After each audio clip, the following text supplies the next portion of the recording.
అమలాపురం గ్రామంలో అమ్మగారి యొక్క అవతరణ దినోత్సవ సందర్భంగా రేపు గ్రామం ఉందని ఈ రోజు ఏర్పాటు చేసిందట. నాకు ముఖ్యంగా ఆనంద్ ఈ ఆశ్రమం కన్నా ముందే ఒక రోజు వచ్చిన కాలేజ్ ప్లేస్ ఉన్నప్పుడు అప్పటి నుండి నాయన ఇక్కడ చేస్తామంటే మంచిగా ఉంది, అవుతుంది నాయన, ఎవరో ఒకరు పట్టుకుంటే అవుతుంది కార్యము, భగవంతుడి కార్యంలో ముందు ఉండాలి. 100 మంది ఆటోమేటిక్ ఎంకరేజ్ వస్తారు, ముందు పూనుకొని చేసే వ్యక్తి కావాలి. కాబట్టి త్యాగం చేసి మీ గ్రామ పెద్దలని మరి తనతో ఉన్న స్వాములను అందరినీ కూడా ఖచ్చితంగా ఈ కార్యక్రమం చేసిండు.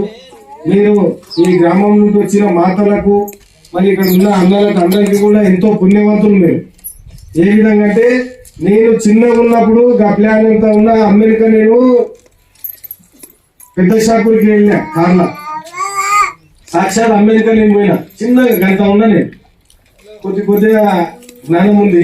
అమ్మ పెద్ద షాపూర్ గ్రామంలో ఆశ్రమం నిర్మాణం తాండా, ఆ తాండాకి పోయి అమ్మ ఏం చెప్పింది, బంగారపట్నం అవుతుంది అయినా అంటని చెప్పింది. నేనేమనుకుంటే అమ్మ తిక్కడ ఇట్లే అనుకున్నా మనసులో. అమ్మ మా శైలేమో ఇక్కడ కప్పకుండా ఉంటుంది, మాది దగ్గరనే అవుతుంది, మీకు ఫుట్పాత్ దగ్గరనే అవుతుంది. ఇట్లా జొన్న కంకులు ఇంటికి అయితే మా శైలి బంగారంలో మా శైలిలో ఏమో తగ్గడం వరకు మనకు ఆ శైలి ఇది బంగారపట్నం అవుతుంది అంటారు అమ్మ. అమ్మ ఇదే అనుకున్నాను. కానీ శంషాబాద్ లో ఎయిర్పోర్ట్ పడి ఇప్పుడు బంగారు పట్నం కన్నా ఎక్కువ వాల్యూ అయింది, నిజం. అదేవిధంగా నారాయణపేటలో మేము ఆశ్రమం చేసేటప్పుడు శివయ్య స్వామిని పంపింది. చూసి వచ్చినాక అమాస నాడు దర్శనం ఇయ్యారు అమ్మ, కానీ అమాస నాడు మాకు దర్శనం ఇచ్చి పాలకలిస్తుంది. నాయన సూర్యుడు ఎట్లా ఉదయిస్తాడో అట్లా మీ ఆశ్రమం వృద్ధి చెందుతుంది అని చెప్పింది. 2500 ఎకరాల భూమి తీసుకున్నామమ్మా, 15 సంవత్సరాల ₹1,00,00,000 ఎకరైంది, కానీ 2500 రూపాయలు. మరి సాధు అమ్మ మామూలు మన మానవ జన్మ ఒక మల్లవర గ్రామంలో ఒక బీద రైతు కుటుంబంలో బీసీ కులంలో అమ్మ జన్మించి ఇప్పుడు ప్రపంచ దేశాలన్నీ కూడా తలకిందికైనాయి అమ్మ గురించి. అమ్మ అంతటి శక్తి స్వరూపుని. ఏ విధంగా అన్నాహారం లేదు, నీరు నిద్ర లేదు, నిరంతరం పుట్టినప్పటి నుండి ఇప్పటి వరకు అమ్మ నిరంతరం ఉంది. ఇప్పటి వరకు మనకన్నా పెద్ద మనుషులు ఎంతో మంది ఉన్నారు, ఇప్పటి వరకు ఎవరు పుట్టలేరు, ఇక ముందర ఎవరు పుట్టారు అమ్మ చెప్పారు. ఇది మాత్రం సత్యం. కానీ మనం కూడా ఏ జన్మంలో ఇంత పుణ్యం చేసుకున్నాం కాబట్టి ఇప్పుడు మీరు అందరూ వచ్చి ఇంటున్నారు. మేము కూడా నారాయణపేట నుంచి వచ్చి అమ్మ ప్రోగ్రామ్ లో పాల్గొన్నాం. ఏ విధంగా అంటే ఒక చిన్న కథ చెప్పింది అమ్మ. ఇప్పుడు ఆనందీయులు కష్టపడే దాని గురించి చెప్తున్నా. ఒక సాధువు ఉండేనట, ఇట్లే ఊరు బయట ఒక ఆశ్రమం చేసుకుని సాధువు ఉండే. ఆ సాధుకు ఒక 10-12 మంది శిష్యులు సేవ చేసుకుంటా పూజ చేసుకుంటా ఉండేది. ఇట్లా అందరూ పుణ్యానికి అమాసకు రోజు వచ్చి దర్శనం చేసుకుని పోయేది. కానీ భవిష్యత్తులో ఏం జరుగుతుంది అనేది ఆ స్వామికి తెలుస్తుంటది. స్వామి ఏం చెప్తాడు, శిష్యులను అంతా కూర్చుని పెట్టుకుని సాయంత్రము, నాయన గత జన్మలో నేను కూడా కర్మ చేసిన, ఆ కర్మ అనుసారం నాకు ఈ జన్మల కుష్టి రోగం వచ్చి చాలా ఇబ్బంది అయ్యే పరిస్థితి ఉంది. మరి ఈ ఆశ్రమం ఉంటే వచ్చిపోయే భక్తులకు అందరికి కూడా మంచిగా కనిపించేది. నేను లోకపల్లి అక్కడ కుట్టలో అనో అవుతుంబర్ అక్కడ ఏదో అడవిలా ఓ గుడి చేసుకుని ఉంటా, మళ్ళీ ఎవరైనా నాకు సేవ చేయడానికి వస్తారా అంటే అడుగుతారు 10 మంది శిష్యులు. ఇక ఆడ ఉన్న శిష్యులు గురువు ఎప్పుడు పోతాడో నేను ఎక్కున్నా అనే ఆలోచనలో వాళ్ళమైన ఉండే. ఒక చిన్న పిల్లగాడు వచ్చేటాడు శిష్యునిగా కొత్తగా. వాడేమంటాడు, గురువు నీ ఎక్కువ వస్తా అంటాడు. అరే నీవేడే చేస్తాను నాయన, నేను లేదు నేను చేస్తా అంటాడు. సరే మంచిది అంటాడు. ఇక ఈ 10 మందికి అప్పని చెప్తాడు ఆశ్రమం. ఆ బాబుని తీసుకొని పోతాడు గుట్టలో పోయి ఆ కట్టె ఈ కట్టె అలా వేసుకొని గుడిస తను అనుకున్నట్లే కుష్టి రోగం వస్తుంది స్వామికి. ఈ బాబు డైలీ పోలే, గురువుకు స్నానం చేపియలే, తినిపియలే, గురువుకు ఇసునకర ఇసిరి ఆయన పనుకున్న తర్వాత ఈయన స్నానం చేస్తున్నారు. ఇది చూసి శివుడు పార్వతి అరే భక్తి చాలా మంచిగా ఉంది, ఆ ప్లాన్కి ఏం వరం కావాలో కోరుకున్నామని నందిని పంపిస్తాడమ్మ. నంది భూలోకంలోకి వచ్చి ఆ ప్లాన్ అడుగుతాడు, నాయన కైలాసం నుండి శివుడు పంపించిండు, నీ భక్తికి మెచ్చి మరి నేను ఏం కోరిక కోరుకుంటావు కోరుకోవాలంటాను. నాకేం కోరిక అవసరము, సరే ఎట్లన్నా కానీ అంటామని మళ్ళీ గురువు దగ్గరికి పోతాను. రాగాయ అని గురువు దగ్గరికి పోయి గురువు చెప్తే నీకు ఇష్టం ఉంటే ఉండరా లేకుంటే పో, కానీ ఇంకా అవి చెప్పకంటాం. అరే గురువుకు నొప్పించిందంటే నాకేం అవసరం లేదు పో అని చెప్తాను. ఈ నంది పోయి మళ్ళీ శివుని చెప్తాడు, ఆ బాబు ఏం అవసరం లేదంటున్నాడు. అని అట్లా కాదని శివుడు పార్వతి ఇద్దరు వస్తారు భూలోకంలో వచ్చి, నాయన కైలాసం నుంచి వచ్చినాం నేను శివుడు పార్వతి, నీకు ఎలాంటి ఇది కాకుండా ఏం కోరిక కోరుకుంటావు నీకు ఇస్తాము. సరే మంచిది, సాక్షాత్ శివుడే వచ్చిండు అని వాళ్ళని కూర్చోబెట్టి గురువు దగ్గరికి వస్తారు. స్వామి ఇట్లా ఇట్లా వచ్చిండ్రు, నాకు ఏ కోరిక కోరుకో అంటారు, నాకు ఒక ఆశ ఉంది కోరుకుంటే ఏంది రా అంటారు. ఏం లేదు మా గురువుకు ఈ కృష్ణ రోగం అనేది పోయి మంచిగా ఉండాలని కోరుకుంటా అంటారు.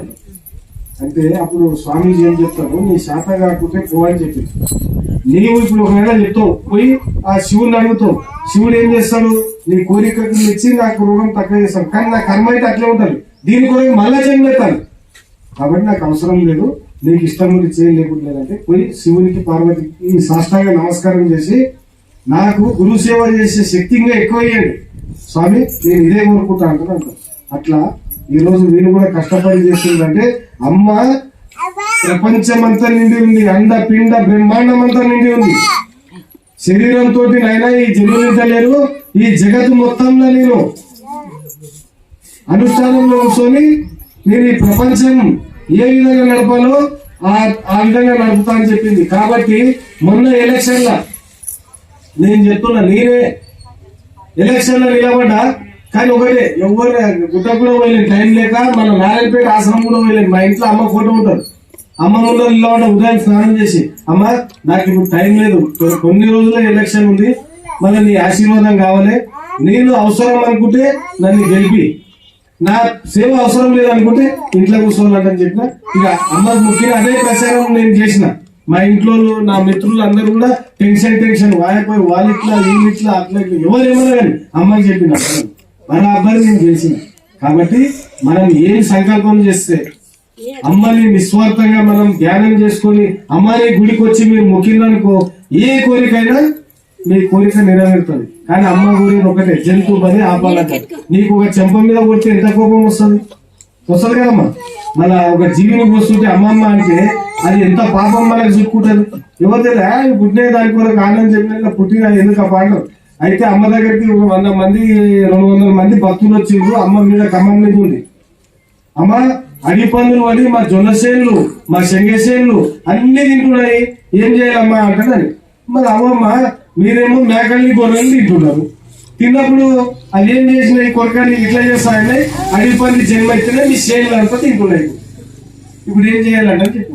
కాబట్టి మనం ధర్మ మార్గంగా నడతాం, అమ్మ ఒక ఆదేశం కొరకు కొన్ని కష్టాలు వస్తాయి, అమ్మ భక్తులకు కొన్ని కష్టాలు కూడా వస్తాయి, కానీ ఎలాంటి సంశయం లేకుండా గురువుని గట్టిగా పట్టుకుంటే మనం ఎక్కడైనా ఏ విధంగా దాంట్లో అయినా మనం జయించే శక్తి మనకు ఉంటుంది. కాబట్టి మీ గ్రామ ప్రజలందరూ కూడా అయితే ఇప్పుడు ఆ పెద్దషాపూర్లో అందరు కోటీశ్వర్లే అనుభవపతులైన. కాబట్టి నేను కూడా అనుకుంటున్నా అతి త్వరలో మీ గ్రామ ప్రజలందరూ కూడా ఒక ఉన్నతమైన స్థానంకి వస్తారు. మళ్ళీ ఇదేమో పెద్ద ఏర్పాటు కావచ్చు. ఇంతకుముందు మీ సద్నాపురం రావాలంటే రోడ్డు చాలా విపరీతమైన కష్టం ఉంది, ఏదో ఇప్పుడు మంచిగా రోడ్ అయింది, కాకపోయినా ఇక్కడ ఏదో ఏర్పడుతుంది. అమ్మ ఇక్కడ వచ్చిందంటే మామూలు మాట కదమ్మా, ఇక్కడ ఏదో ఒక పెద్ద ప్రజలకు ఉపయోగపడేది ఏదో ఒక మన ఫ్యాక్టరీ వస్తుందా, మన గవర్నమెంట్ ఏమన్నా వస్తుందా, గతంలో రావచ్చు. కాబట్టి ఇక్కడ ఉన్న వాళ్ళందరూ కూడా ధనవంతులు అవుతారు. మీరు మాషమ్మ పోషమ్మ మళ్ళా ఫకీర్ సాబు ఆ సాబు అంటని చెప్పి గొర్రెలు పోసి అప్పులు చేసి అప్పుల పాలు కాకుండా మీరు ఏ దర్గా పోయినా ఏ మషమ్మ పోయినా పోలేజా పెట్టి మాలిజా పెట్టి పిల్లకపోతే మీ పిల్లల్ని మంచిగా చదివి ఒక పంతులు కావాలి, ఒకడు డాక్టర్ కావాలి, ఒకరు కలెక్టర్ అయితే మీరు కష్టపడ్డ కష్టాలు మీ పిల్లలు పడకుండా ఉంటారు. కాబట్టి మీరందరూ కూడా అమ్మ ఒక్క సిద్ధాంతంలో నడిచి మరి ఇక ముందు నీ ఏదో ఉందో నమ్మకు, కానీ పూలు పండ్లు ఏం లేకుంటే మనసు అర్పణ చేయి భగవంతుడికి, చాలా అంతకుమించి ఏం లేదు. కాబట్టి ఇది మీ ఊరికి ఈశాన్యంగా ఈ చెరువు ఇది శుభ సూచకమైన విషయం. కాబట్టి మీరందరూ కూడా ధనికులైతారని నేను కోరుతూ నాకు ఈ అవకాశం ఇచ్చిన మీ గ్రామ ప్రజలందరికీ కూడా నా హృదయపూర్వక నమస్కారం చెప్తూ జై